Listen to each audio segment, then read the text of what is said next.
अला सैयदना मौलाना मोहम्मद वाला आले सैयदना मौलाना मोहम्मदिन वबारिक वसलीम।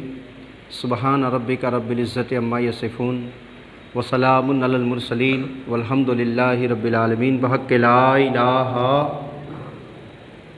महफ़िल पुरनूर में हाज़िर बाज़ हज़रत अल्लामा मौलाना सैयद मुर्तज़ा अली बाबा कादरी, जुमला हाजी साहिबान, उम्र दराज बुज़ुर्गों, नौजवान साथियों, अज़ीज़ बच्चों, हमारे इमाम साहिब हज़रत मौलाना सैयद आबिद अली बाबा, जिनके साहबज़ादे की तबीयत अलील हुई है, बीमार हुए हैं, तो दवाखाना पहुँचे हैं। उनकी जगह पर आज मुझे 10 मिनट कुछ लबकुशाई करनी है। हमारे इमाम साहब की बड़ी अच्छी मेहनत है कि वो मुकम्मल कुरान पाक की तफसीर आपको सुनाएंगे। जिस महफ़िल का नाम उन्होंने दरस कुरान रखा है, मैं अक्सर व बेशतर हज़रत के बयान में हाज़िर रहा। आपने सूरह फातिहा को भी सुनाया, उसके अनुवाद को भी सुनाया, उसके ताल्लुक़ कुछ तफसीरी बातें आपकी समातों के हवाले कर चुके।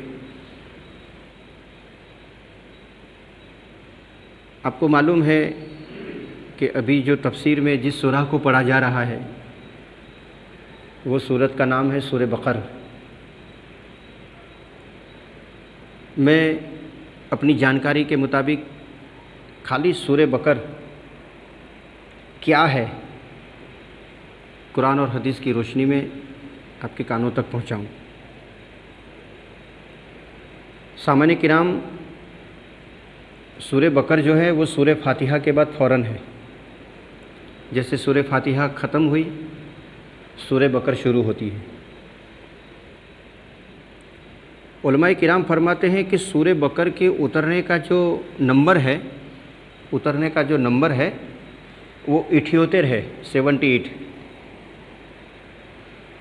इससे पहले 77 सूरह उतर चुकी थी और इसका नंबर 78 है। उलमाए किराम फरमाते हैं कि ये सूरत एक साथ नहीं उतरी है। इस सूरत को उतरने में 10 साल गुज़रे हैं। 10 साल के लंबे पीरियड में ये पूरी सूरह बकर उतरी है। इस सूरह बकर के अंदर 286 आयतें हैं। 286 आयतें हैं और इस सूरह पाक के अंदर 40 रुकू है। ये सूरह पाक अल्लाह के नबी ने हिजरत फरमाई और मक्का से आप मदीना आए, तब ये सूरह पाक उतरी है। मोअज़्ज़िज़ सामिन किराम, हज़रत सैयदना अनस रदी अल्लाह ताला अन्हु रिवायत फरमाते हैं कि मदीना शरीफ के अंदर सबसे ज़्यादा उसकी इज़्ज़त होती थी, सबसे ज़्यादा लोग उसका रिस्पेक्ट करते थे। हज़रत अनस फरमाते हैं कि सबसे ज़्यादा इज़्ज़त उस बंदे को मिलती थी जिसको सूरह बकर और सूरह आले इमरान याद होती थी। सूरह बकर के अंदर अल्लाह ने 1000 काम का हुक्म दिया है और 1000 काम से रोका है। अल्लाह के नबी सल्लल्लाहु ताला अलैहि वसल्लम सूरह बकर के ताल्लुक़ से फरमाते हैं कि जैसे ऊँट कोहान के बगैर अच्छा नहीं लगता। कोहान जानते हैं ना, उसके ऊपर बांधा जाता है, जो भी अपनी भाषा में कहते हैं। तो ऊँट पर जब कोहान बांधा जाता है तो उसकी खूबसूरती बढ़ जाती है। उसका जो ऊबे का अड्डा है ना, वो दिखता नहीं है, एकदम खूबसूरत सवार आ जाता है। तो जिस ऊँट पर कोहान होती है वो ऊँट खूबसूरत बन जाता है, ज़ेब व ज़ीनत वाला बन जाता है। अल्लाह के नबी ने फरमाया ऊँट की जीनत कोहान है और कुरान की जीनत सूरे बकर है। दो चार हदीसें आपके कानों तक पहुंचा रहा हूं। सामान्य किराम, अब देखो, अकेली तकरीर तो मैं करता नहीं, मैं पीर भी हूँ, सादात भी हूँ। लोग तावीज़ के लिए आते हैं, दुआ के लिए आते हैं, आने का हक़ है उनका, इनकार नहीं है। जब भी आए हमारे दरवाज़े खुले हैं। मगर मैं समाज और संसार को एक पैगाम देना चाहता हूँ। जब भी कोई मुसलमान आता है तो दुखियारा यही कहता है कि हमारे घर में बरकत नहीं है। कोई दूसरा आता है और कहता है बाबा हमारे घरों में लड़ाई झगड़े और कंकास बहुत होता है। कोई आकर कहता है जितना भी कमाते हैं घर में कोई बरकत नहीं रहती है। कोई आकर कहता है मेरी बेटी को भूत है, मेरी बहू को भूत है, हमारे घर में जीन का साया है, जीन की हेरा फेरी होती है। ये ज़्यादातर लोग शिकायत और फरियाद लेकर आते हैं। अपनी समझ के मुताबिक मैं उनको अल्लाह और उसके रसूल की बातें भी सुनाता हूँ, ताकि एक ये भी मेरा हक़ अदा हो जाए, और दूसरा ये कि फिर मुझे मजबूर होकर तावीज़ भी देना पड़ता है उसको तसल्ली के लिए। इमाम निसाई के हवाले से ये बात कर रहा हूँ। अल्लाह के नबी सल्लल्लाहु ताला अलैहि वसल्लम ने इरशाद फरमाया, ये जो मैं जिस सूरत की तारीफ़ कर रहा हूँ, ये सूरत अभी हमारे पिंटू बाबा इसकी तफसीर कर रहे हैं, सूरे बकर की। अल्लाह के नबी सल्लल्लाहु ताला अलैहि वसल्लम ने इरशाद फरमाया कि जिसके घर के अंदर भूत प्रेत शयातीन जीन लड़ाई झगड़े ये हुआ करते हो, उस घर वाले को चाहिए कि वो अपने घर में 3 दिन के अंदर 1 मरतबा सूरे बकर को पढ़े। 3 दिन में, यानी हफ्ते में 2 मरतबा सूरे बकर पढ़े। अल्लाह के प्यारे हबीब फरमाते हैं कि जिस घर में सूरे बकर पढ़ी जाती है उस घर से भूत प्रेत लड़ाई झगड़े और जिन्नात गायब हो जाते हैं।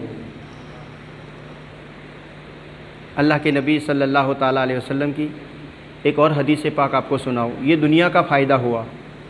सामान्य किराम, आपने अपने बच्चों को सुबह जल्दी उठाया, ठंडी में नहलाया, मदरसे पहुंचाया, असातिज़ा की मेहनतों से आपका बच्चा कुरान पढ़ता हुआ।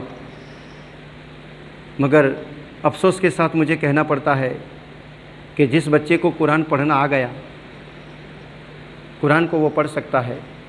आपने कभी भी अपने बेटे को ये नहीं कहा कि कुरान पढ़। सामान्य किराम, आज से नीयत करें कि हम अपने बेटों को कहे कि बेटा तू कुरान पढ़ा हुआ है, अपने घर में कुरान पढ़, कुछ न हो सके तो 3 दिन के अंदर 1 मरतबा सूरे बकर पढ़। कुरान पढ़ने का सवाब भी मिल जाएगा और सूरे बकर की बरकतों से हमारा घर पाक और मुनज़्ज़ह हो जाएगा। तो ये दुनिया का फ़ायदा था। आखिरत का एक फ़ायदा हदीस पाक की रोशनी में आपके कानों के हवाले कर रहा हूँ। अल्लाह के प्यारे नबी सल्लल्लाहु ताला अलैहि वसल्लम इरशाद फरमाते हैं कि जो बंदा सूरे बकर और सूरे आले इमरान को पढ़ता रहता है, जिस दिन से समझदार हुआ, या यूँ समझ लीजिए कि आज आपने ये हदीस पाक सुनी और आप ये अमल कल से शुरू कर दें। जब तक आप ज़िंदा रहें, जब तक आप में होश है, जब तक आपकी आंखें रोशन है, नूर वाली है, मुनव्वर है, जिस दिन से आपने सूरे बकर और सूरे आले इमरान को पढ़ना शुरू किया, जब तक आपकी सांस चल रही है, जब तक आप दुनिया से न जाए वहाँ तक पढ़ते रहें। अब पूरी ज़िंदगी सूरे बकर और सूरे आले इमरान पढ़ने वाले के लिए मुस्तफ़ा जाने रहमत ने कैसा पैगाम दिया। अल्लाह के नबी फरमाते हैं जो बंदा सूरे बकर और सूरे आले इमरान को पूरी ज़िंदगी पढ़ता रहेगा, कल क़यामत के मैदान में, मैदान महशर में, हज़रत आदम अलैहिस्सलाम से लेकर आज तक और आज से लेकर सुबह क़यामत तक, मेरा एक रिसर्च है पूरी दुनिया के ताल्लुक़ से। आज की तारीख़ में अभी पूरी दुनिया में 750 करोड़ लोग हैं। कितने हैं? 750 करोड़। अभी इस वक्त 750 करोड़, हज़रत आदम अलैहिस्सलाम के ज़माने से लेकर आज तक और आज से लेकर सुबह क़यामत तक कोई माइका लाल ऐसा नहीं है जो मैदान महशर में खड़ा ना होगा। खरबों इंसान, अरबों खरबों इंसान एक मैदान में जमा होंगे। नफसी नफसी का आलम होगा, कोई किसी का पुरसान हाल न होगा। आकाए नामदार फरमाते हैं कि क़यामत के दिन मैदान महशर में लोग जमा होंगे, उसमें एक ऐसा शख्स होगा जिसके सर पर 2 बदलियों का साया होगा। कितनी बदलियों का? 2 बदलियों का उसके सर पर साया होगा और उसके चारों तरफ नूर ही नूर होगा। कोई पूछने वाला पूछेगा कि ये कौन है, तो जवाब मिलेगा ये वो बंदा है जिसके सर पर 2 बदलियों का साया इसलिए है कि वो ज़िंदगी भर सूरे बकर और सूरे आले इमरान को पढ़ता रहता था। अब सूरे बकर और सूरे आले इमरान को अल्लाह ताला बोलने की ताकत अता फरमाएगा। वो बोलेंगे। मैदान महशर नफसी नफसी का आलम होगा, लोग अपनी अपनी बख्शिश में पड़े होंगे, मेरा छुटकारा हो जाए, मेरा छुटकारा हो जाए। जब वो 2 बदलियों का साया अल्लाह की बारगाह में अर्ज़ करेगा, परवरदिगार इस बंदे को तू जल्दी जन्नत में भेज दे। अय अल्लाह, इस बंदे का मैं साक्षी हूँ, मैं गवाह हूँ, ये जब तक ज़िंदा रहा उसने मुझे और सूरे आले इमरान को पढ़ना जारी रखा। अय अल्लाह, मैं लागवग लगाता हूँ तो इसको बख्श दे। पता चला तुम हयात हो और सूरे बकर को पढ़ते रहोगे तो भूतों से बचोगे, और मरने के बाद सूरे बकर अगर पढ़ा है तो मरने के बाद जहन्नम से बचोगे। ये खैर वक्त हो चुका है, फिर कभी गुफ्तगू करेंगे। अल्लाह रब्बुल इज़्ज़त मुझे और आपको, हम सबको अल्लाह की मुक़द्दस किताब कुरान पाक पढ़ने की तौफ़ीक़ रफ़ीक अता फ़रमाए। बाकी मुसलमानों का हाल तो ऐसा है, एक दिन एक चोर पकड़ा गया, मुसलमान था, तो गुनाह को कबूल नहीं करता था। जो भी मुखी हो, बादशाह हो, जज हो, काजी हो, उसने फ़ैसला सुनाया कि भाई तूने चोरी की है। बोले मैंने चोरी नहीं की, मैं चोर नहीं हूँ। तो फैसला ऐसा हुआ कि इसके सर पे कुरान रखो, तब वो मानेगा कि चोरी की है कि नहीं। बोले मेरे सर पर कुरान मत रखो, मैंने चोरी नहीं की है। बोले तेरे सर पर कुरान रखा जाएगा। बोले मत रखो, मैं चोर नहीं हूँ। जब बात तय हो गई कि इसके सर पर कुरान रखा जाए तो चोर ने कहा मुझे बताओ तो सही कुरान कैसा है। तो ऐसा कुरान लाए गए, ऐसा कुरान लाए। बोले ये तेरे सर पर रखा जाएगा। बोले ये रखा जाएगा। तो चोर कहता है एक नहीं 1 दर्जन रख दो, एक नहीं 1 दर्जन रख दो। सामईन किराम, मुसलमानों को पता नहीं है इसकी साइज़ न देखी जाए,